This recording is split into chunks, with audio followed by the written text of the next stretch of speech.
Hi, and welcome to Where's the Action? I'm your host, Ross Benjamin. Well, the NHL resumes again on Tuesday evening after an almost 3-week hiatus due to the Olympic break. One game is on the slate tonight, Buffalo and Carolina, and then we get back in the swing of things on Wednesday evening with 4 games. What I'd like to do today, though, is I want to go through who I consider to be serious contenders and those I consider to be just pretenders to win the Stanley Cup this upcoming spring. Let's start with the pretenders. I'm going to start with the LA Kings. I know a lot of you may be shocked with that prediction. You look at the Kings, they won the Stanley Cup 2 seasons ago. They advanced to the Western Conference Finals last season, but folks, they're returning from the Olympic break, having lost 10 of their last 12 games. What's even more concerning is the fact that the Kings have scored 2 goals or less in 9 of their last 11 and 17 of their last 22 games. We all know what Jonathan Quick is capable of doing in postseason time, but he can't do it all by himself. And unless the Kings magically are able to regain their scoring touch and Jonathan Quick plays as good or better than he did 2 seasons ago in their Stanley Cup run, this team is destined for an early exit. The Colorado Avalanche have been a nice story this season. However, they've overachieved, and I'm sure many of you out there who follow the NHL would agree with me on that. All kudos to Patrick Roy and the job he's done in Colorado in his first year as an NHL head coach. However, this is a team that's looking like they're going to be facing the San Jose Sharks unless something drastically changes in the first round of the playoffs, and that's going to be an awfully tough matchup versus a veteran-laden San Jose team with a lot of scoring prowess. On top of that, if they were lucky enough to get by San Jose, they're staring at playing the number 1 seed in the Western Conference, which will either be Anaheim, Chicago, or St. Louis. Any of those 3 opponents, Colorado is going to be outmanned in that series, and I can't see them going much farther if indeed they reach the Western Conference semifinals. Now, the New York Rangers in the East. This is a team a lot of you might say, well, look at Henrik Lundqvist can carry a team a long way, and I agree with that. Lundqvist is undoubtedly one of the best goaltenders in all the world. However, this is a New York Ranger club that struggled at home this season, and they've been stellar on the road, going 18-10, which is magnificent for the road. But the problem is, it's much tougher to win on the road in the playoffs when winning at home is imperative and just about mandatory. I don't see this team getting any further than possibly the Eastern Conference semifinals if indeed they make it that far.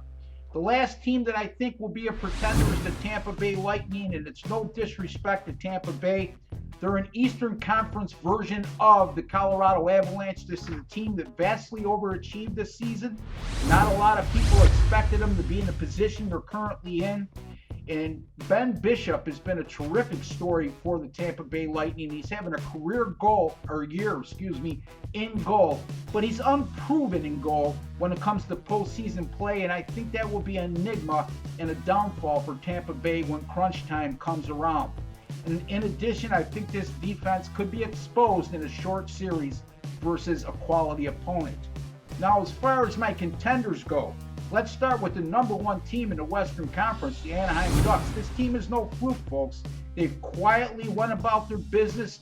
They're first overall in the Western Conference, and they've only lost 14 of their first 60 games in regulation time. Jonas Hiller is a underrated goaltender. Their forwards are physical and skillful, and their defense is rock solid. Don't count out the Anaheim Ducks. When it comes to playoff time, I look for this team to be a force in the West.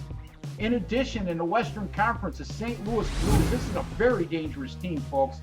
They have unsung players like David Backes and TJ Oshie and Alexander Steen. Not household names, but if you watch this past Olympics, you saw the quality of play from those 3 individuals.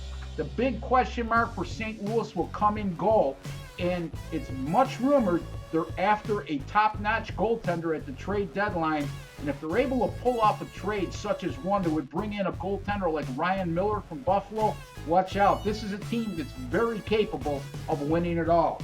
Now, when we get to the Eastern Conference, I'm looking at the Pittsburgh Penguins. I just have one player that I'm going to bring up with Pittsburgh. Look, the Penguins are as good as any team in hockey, top to bottom.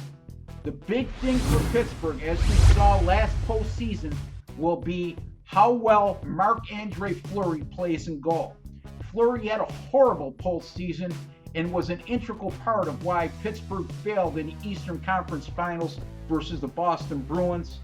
And he wasn't very sharp either in the first round playoff series versus the New York Islanders, who gave Pittsburgh all they can handle. Now, Fleury, to his credit, has bounced back with a terrific regular season. But again, the big question mark, Pittsburgh will go only as far as Marc-Andre Fleury carries them. And folks, this is a team that's capable of beating anybody if Fleury is on his game. The other team in the Eastern Conference, the Boston Bruins, this team has kept the core group together for the last 3 seasons. Boston won the Stanley Cup back in 2011, and then after being upset by Carolina in 7 games in the first round in 2012, they bounced back last season, advanced all the way to the Stanley Cup Finals, where they led the Stanley Cup champion Chicago Blackhawks 2-1 and lost the series 4-2. Well, they're one of the best teams in the East again, and Tuukka Rask has really developed into one of the best goaltenders in the world. The Boston defense group is collectively and arguably the best in the NHL, and they can roll 4 lines at you, which is crucial at playoff time. Watch out for the Bruins as well. And the last team we're going to look at is the defending Stanley Cup champion Chicago Blackhawks. This team's had a target on their head all season long, yet they played at a very high level, and they're right up there. They're currently second in the Western Conference. They're tied for first with the St. Louis Blues in the Central Division. Corey Crawford has proved that he could play at crunch time and succeed. This is a team that's loaded up front, one of the most explosive, if not the most explosive team in the NHL offensively. And Chicago will not be an easy out for anybody come playoff time. Well, I hope you enjoyed that segment. We'll see how we all do here.